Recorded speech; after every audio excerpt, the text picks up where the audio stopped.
बिस्मिल्लाहिर्रहमानिर्रहीम। आज के सेशन की अगर बात करें तो जो इंडेक्स की ओपनिंग थी वो पॉजिटिव ओपनिंग थी तकरीबन 86 पॉइंट के साथ। उसके बाद इंडेक्स ने आज आपको हाई दिखाया 79,536 का, जिधर इंडेक्स ने 1092 पॉइंट गेन किए थे। उसके बाद अगर आज का लो देखें तो वो 78,427 पर रहा, जिधर इंडेक्स ने 17 पॉइंट सिर्फ लूज किए थे।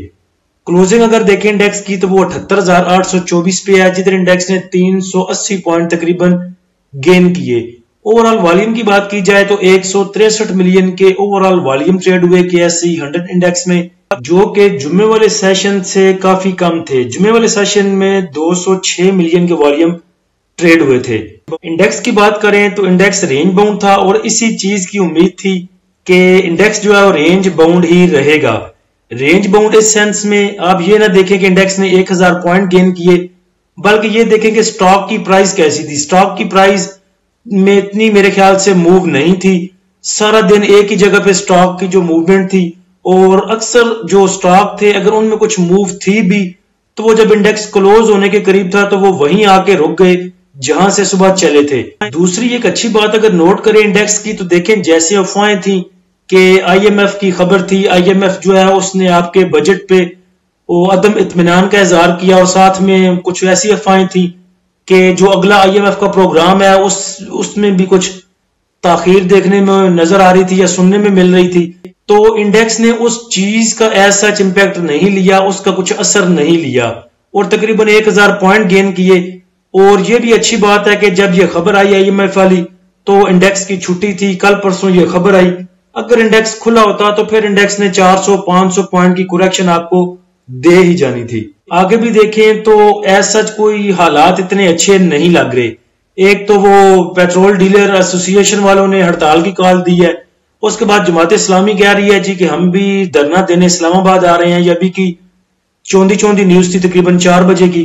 उसके बाद अदलिया को देख लें, उसके बाद कुछ सियासी मंजरनामा देख लें, तो सब चीजें मेरे ख्याल से बिल्कुल अपनी जगह पे नहीं है। तो ऐसे हालात में इन्वेस्टमेंट क्या खाक आनी है। सुबह जो पिक्चर एक ग्रुप में सेंड की थी जिसमें आपको दिखाया था कि top point contributor sector wise सिर्फ बैंकिंग सेक्टर जो है वो मूव कर रहा था। तो सिर्फ एक स्टॉक को चला के इंडेक्स को 1000 पॉइंट गेन करवा देना, मेरे ख्याल से इसको आप सब अच्छा की रिपोर्ट नहीं कह सकते।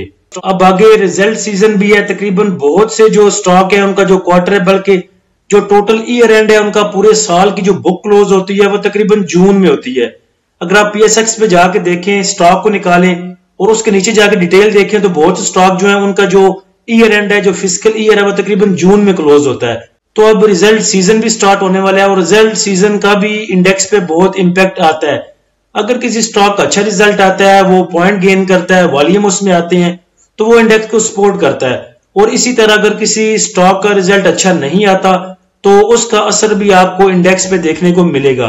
टॉप एक्टिव स्टॉक में देखें तो PTCL में सबसे ज्यादा वॉल्यूम जनरेट हुए तकरीबन 30 मिलियन के। उसके बाद WTL, FABL, PIA, FFBL, PASL, PPL, unity, synergy, OGDC।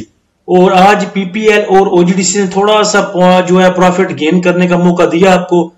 सुबह लो दिखाया 116 समथिंग था, मेरे ख्याल से 116.80 था या 117 था। उसके बाद 122 तक गया। तो मेरे ख्याल से करण अर्जुन ने आज प्रॉफिट बुक करने का आपको मौका दिया।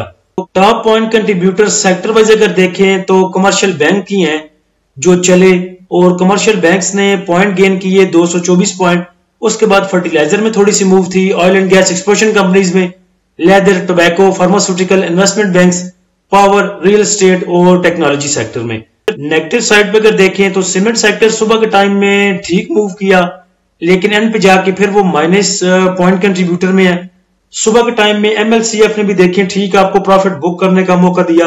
अगर आपकी बाइंग उसकी 37.60 की, 37 रुपए 80 पैसे की अगर उसकी बाइंग थी आपकी, तो 38.80 आज उसने करके दिखाया। तो मेरे ख्याल से 40 रुपए के स्टॉक के साथ और ऐसे रेंज बाउंड इंडेक्स के साथ अगर एक स्टॉक आपको 1 रुपया गेन करने का मौका देता है डे में और उसके बाद क्लोजिंग फिर जाके उधर ही आती है, तो मेरे ख्याल से एक अच्छी अपॉर्चुनिटी है। पहले आप उसको सेल करके प्रॉफिट बुक करें और नीचे जाके फिर अपनी बाइंग पे जाके दोबारा बाइंग कर ले।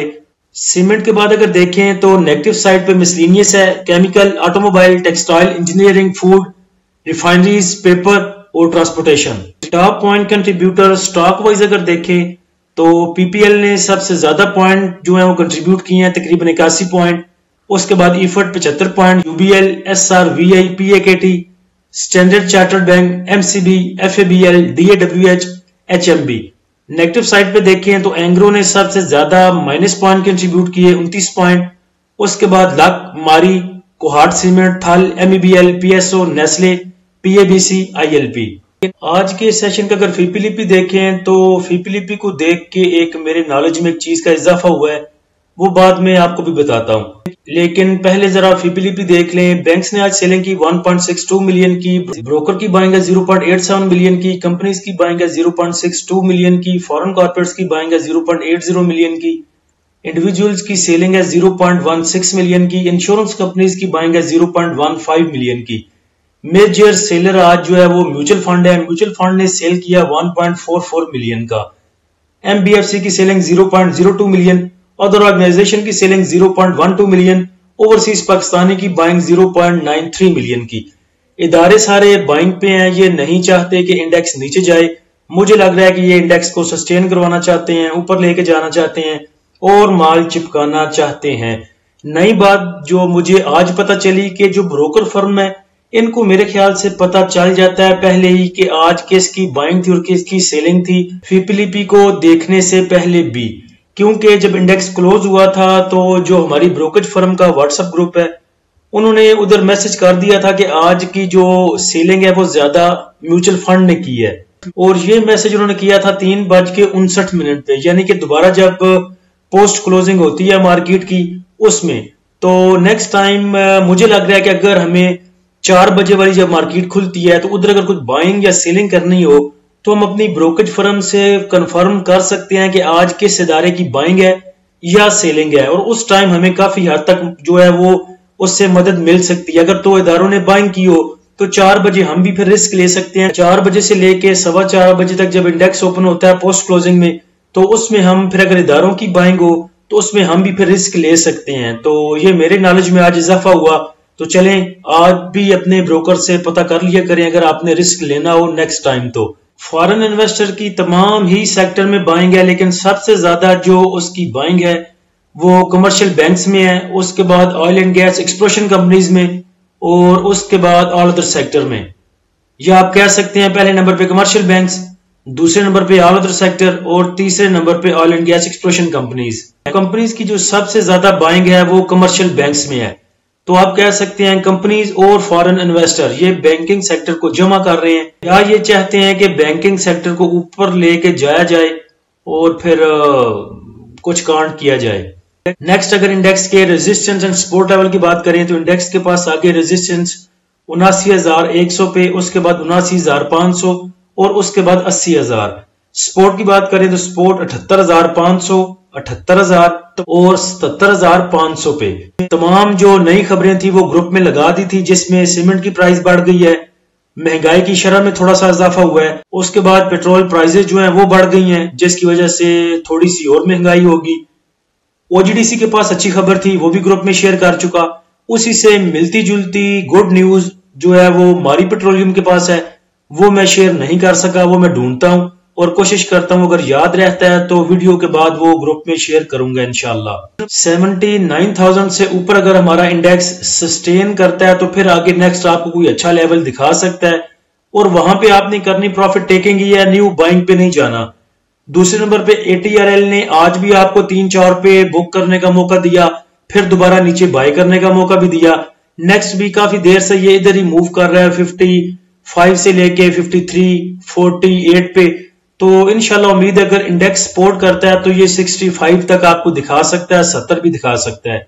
आज भी कुछ स्टॉक आपके साथ शेयर किए थे ग्रुप में, तो उन्हीं स्टॉक में आप काम कर सकते हैं और कोशिश करें नेक्स्ट आगे, क्योंकि रिजल्ट बेस जो है वो आगे सीजन स्टार्ट हो रहा है रिजल्ट का, तो आप कोशिश करें कि जो डिविडेंड पेइंग स्टॉक है उन्हीं में काम करें।